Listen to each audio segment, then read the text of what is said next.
Nara Bhuvaneswari speech చూస్తే స్పష్టంగా అర్థమవుతోంది చంద్రబాబు పనైపోయిందని. 3 సార్లు ముఖ్యమంత్రిగా పనిచేసిన బాబు కుప్పం ప్రజలకు కనీసం మంచినీళ్లు కూడా ఇవ్వలేదు. కానీ ఈ నెల 26వ తేదీన జగనన్న హాంద్రినివా నీళ్లు అందించనున్నారు. ఇదంతా చూసి చంద్రబాబుకి భయం పట్టుకుంది. అందుకే తెలివిగా విశ్రాంతి తీసుకోవాలని కబుర్లు చెప్తున్నారు. చంద్రబాబు ఓడిపోవటం ఖాయం. వైసీపీ 175/175 కొట్టడం ఖాయం. నారా భువనేశ్వరి గారి ప్రసంగం చూస్తే స్పష్టంగా అర్థమైపోతుంది చంద్రబాబు నాయుడు పని అయిపోయిందని.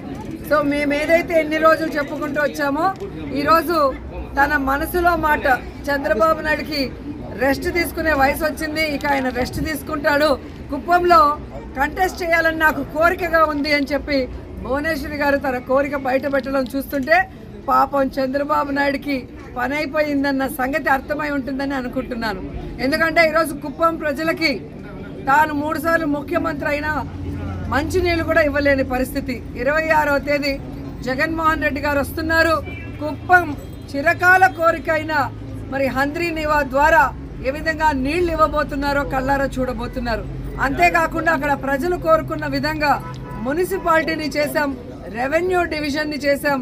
ఈరోజు మీరు చూస్తే ప్రతి కుటుంబానికి సంక్షేమాన్ని అందిస్తూ ఈరోజు ప్రతి ప్రాంతాన్ని కూడా కుప్పంలో అభివృద్ధిని చేస్తుంటే ఇక చంద్రబాబు నాయుడు పని అయిపోయింది, ఇక్కడ ఆయన కూడా గెలిచే పరిస్థితి లేదు అనేది వాళ్ళకి అర్థమైంది. కాబట్టే తెలివిగా మా ఆయన రెస్ట్ తీసుకోవాలి, నేను కంటెస్ట్ చేస్తానని భువనేశ్వరి గారు చెప్పడం చూస్తుంటే అందరూ కూడా నవ్వుకుంటున్నారు. పోనీ ఇప్పటికైనా ఆమెకు అర్థమైందని.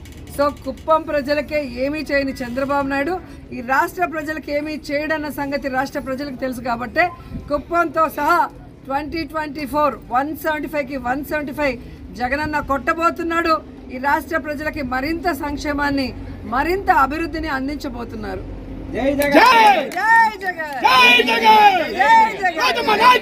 మిమ్మల్ని అందరం చూసి ఈ నిజం గెలవాలి యాత్ర చూసి తర్వాత కుప్పంకి వచ్చి నాకు ఒక కోరిక వచ్చింది నా మనసులో. మీరు ఫ్రీగా ఉండండి, నేనేం కొట్ట